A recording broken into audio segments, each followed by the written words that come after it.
I'm going to give you 10 rules for profitable self-discipline. These are rules of my own making. They're very homely, some of them, but they'll be very helpful. And number one is keep cool when other people get hot. I know you can agree with that one, but I'm not so sure that you'll always live up to it. We're inclined, all of us, to get hot when the other fellow gets hot. Say angry things when the other fellow starts saying angry things. I was in the home of the president of a big electric power company one evening when there came a storm, and he called up one of his head men to go out to take care of an emergency that happened as a result of that storm. It was on Sunday evening. The man was gone about 2 hours, and when he came back, he came up on the front porch of the home of this man and called him out on the porch, and I never heard a man get such a tongue lashing in all my life as this president of the electric power company gets. He says, you blankety blank blank, you think because you're the president of the company, blankety blank blank, and I'm just as good as you are, blankety blank blank. Oh, it was terrific. I only heard one side of the conversation because there was only one side of it. One man was doing all the talking, and one man was doing all the listening. And after this had been going on for fully 3 minutes, the other man ran out of wind and had nothing more to say. He was mad, you see, because they'd called him out on this stormy night. I heard the president close the door, and he came back, and he just smiled and said, why, the man was a little bit hot, wasn't he? That's all he said. A little bit hot, wasn't he? I expected any moment to hear fists begin to fly out there. But you see, there was a man who had risen to great heights of achievement financially, and he had done it by self-discipline in every respect. And he didn't propose to allow a workman who had been temporarily unbalanced by his anger to throw him off balance and make him stoop to that level. He just didn't propose to have that done. And you'll notice when you get into an argument with anyone, and you're apt to if you don't watch yourself, that if you'll just remain silent while the other fellow is blowing off his top, he finally gets to the point where he's got no more top to blow off. Then if you want to get in a few words of your own, that's a mighty good place to do it. It's a mighty fine thing if the words that you get in are not the kind of the words you've been hearing. In other words, if you say something back kind in return, it's far better for the other fellow and far better for you. It shows you to be the bigger of the two persons. Now, anybody can get mad and blow his top because of what somebody does or says, and that's happening all the time. But the truly big man, the man who is in charge of himself, he doesn't allow anybody to draw him down to that level of a street brawl or of an argument in harsh words unless he wants to do it. And if he's truly a big man, he doesn't want to do it. Number two, remember there are 3 sides to all arguments. We ordinarily think there are 2 sides to all arguments, but they're not. They're 3. There's your side, there's the other fellow's side, and then there's the right side, which is usually about in the middle of the 2 viewpoints. Remember that when you get into an argument with the other fellow. Don't assume that he's always at fault. Maybe you're partly at fault too. Maybe neither one is totally at fault. The chances are, in all of the arguments I've ever heard, both parties were partly to blame in one way or another. I have never heard an argument where one party entirely was to blame, although I suspect there are such arguments at times. Number 3, never give directives to a subordinate when you're angry. If the matter is urgent, then cool off quickly. Number 4, treat all people as nearly as possible as if they were rich relatives from whom you expected to be remembered in their will. Now that's a good one. That's a honey.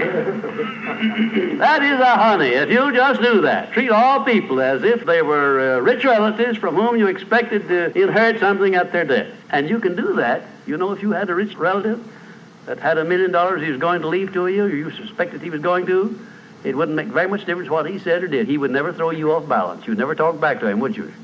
Of course you wouldn't. You'd be quite silly if you did. Keeping quiet for $1 million seems to me to be a very easy price to pay. Number 5, look for the seed of an equivalent benefit in every unpleasant circumstance with which you meet, no matter what the unpleasant circumstance is. Make it a point to discipline yourself so that you look for that seed of an equivalent benefit, and you start looking in connection with the circumstance. Don't wait a week or two till you've all worked yourself up about it. Start right in where you stand. It'll lessen the blow. It'll lessen the hurt of the wound, whatever it happens to be, if you start looking for that seed of an equivalent benefit. And number 6, learn the almost forgotten art of asking questions and then listening to the answers instead of getting the other fellow told off. It gives you an awful lot of satisfaction when you're angry to get the other fellow told, doesn't it? And the temptation is very great to do that. I know, because I've been there many times. Don't do it. Be bigger than that. Listen to what the other fellow has to say, and then when somebody makes a statement that you're not sure about, learn to ask this one question. It's one of the most important questions in life. It'll serve more purposes than any other short question that I can think of. When somebody makes a statement that you're not sure about, or that you doubt, or that you question, ask a 4-word question. How do you know? And then wait for an answer and see him squirm. Oftentimes there is no answer. People make wild statements that they can't back up. And instead of getting into an argument and making an incident out of the matter and getting yourself worked up into an argument, let the other fellow stew in his own fat by putting him over the barrel. But that question, how do you know? I had a clergyman in my class once who was very, well, I just don't know exactly how to describe him. He was a fanatic, you might say, on the subject of religion. And he was sure that he knew exactly what was going to happen to me after death. He said so in no uncertain terms, not in the class, but in a private conversation. And he raved and ranted for quite a little while about it. And when he got through, I said, how do you know, parson? And that really put him over the barrel. He said, that's the way I feel about it. That's my faith. I said, well, now, having belief and faith is one thing, but having evidence is something else again. How do you know what's going to happen to me after I die? I don't know, and I doubt that you do. How do you know? Well, he never did give me a satisfactory answer. There are a lot of questions that come up in life in connection with which, if you'll ask that one thing, how do you know, you'll find that the other fellow will be off balance, and you don't need to make an incident out of what he says. You don't need to get mad at what he says. 7, never say or do anything which may influence another person without first asking yourself this question: will it benefit him or hurt him? And if it will hurt him, don't do it.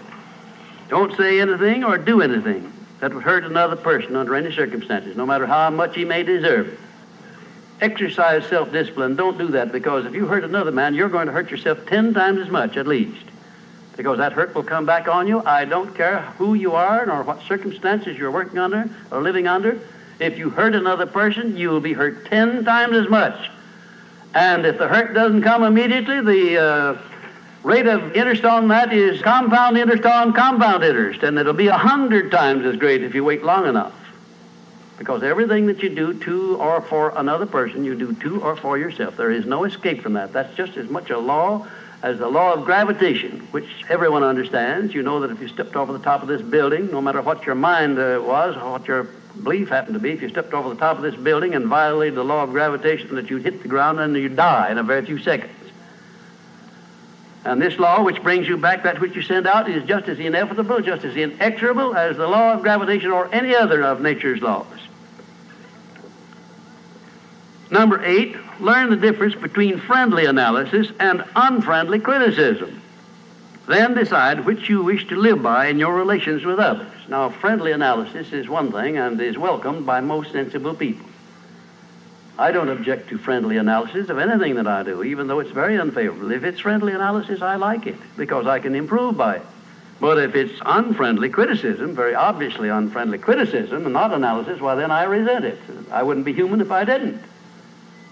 How can I tell whether it's friendly analysis or unfriendly criticism? How would you go about telling? There are a lot of ways you can tell. You can tell by your relationship to the person who's making it, whether it's friendly or unfriendly to begin with. If it's an enemy, obviously I discount it right off the bat, because you almost know it's going to be unfriendly criticism.